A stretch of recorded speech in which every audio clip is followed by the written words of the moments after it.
আজকের এই ভিডিওতে আমরা জানবো যে এলডিএল কোলেস্টেরলকে কেন ব্যাড কোলেস্টেরল বলা হয় এবং এলডিএল কোলেস্টেরলের নরমাল রেঞ্জ কত সেগুলো নিয়ে আলোচনা করব।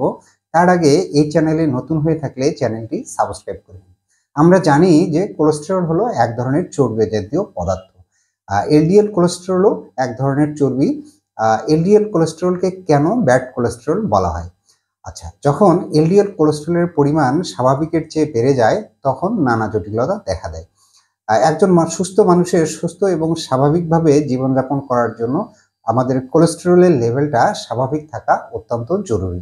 আপনার শরীরে যখন এলডিএল কোলেস্টেরলের মাত্রা বেড়ে যায় তখন এই এলডিএল কোলেস্টেরল আপনার রক্তনালীতে জমতে থাকে, রক্তনালী সরু হয়ে যায় এবং যার ফলে আপনার রক্ত প্রবাহের বাধা সৃষ্টি হয়, অর্থাৎ রক্ত চলাচলের বাধা সৃষ্টি হয়। তখনই কিন্তু আপনার হার্ট অ্যাটাক, হার্টের রোগ এবং স্ট্রোকের ঝুঁকি অনেক বেড়ে যায়।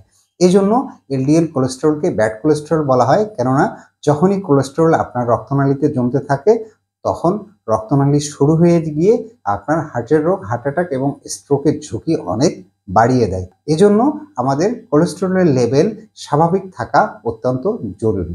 এলডিএল পরীক্ষা কিভাবে করা হয়? এলডিএল পরীক্ষা হচ্ছে রক্তের একটি পরীক্ষা। আমরা যে লিপিড প্রোফাইল পরীক্ষাটি করে থাকি, এলডিএল হচ্ছে সেই লিপিড প্রোফাইল পরীক্ষারই একটি অংশ। এই পরীক্ষার প্রস্তুতি হিসাবে আপনাকে 9 থেকে 12 ঘন্টা খালি পেটে থাকার পরে ল্যাবরেটরিতে রক্ত দিতে হবে। এই পরীক্ষার নর্মাল রেঞ্জ হচ্ছে 100 মিলিগ্রাম প্রতি ডেসিলিটার। এর কম থাকা উচিত। এর বেশি হলে তাহলে আপনার এলডিএল এর রেঞ্জ স্বাভাবিকের চেয়ে বেড়ে যাচ্ছে বলে ধরে নেওয়া হয়। তাহলে আজকে এ পর্যন্তই। লিপিড প্রোফাইল, কোলেস্টেরল এবং ট্রাইগ্লিসারাইড নিয়ে এই চ্যানেলে আরও ভিডিও রয়েছে, প্রয়োজনে দেখে নিতে পারেন। ধন্যবাদ সকলকে।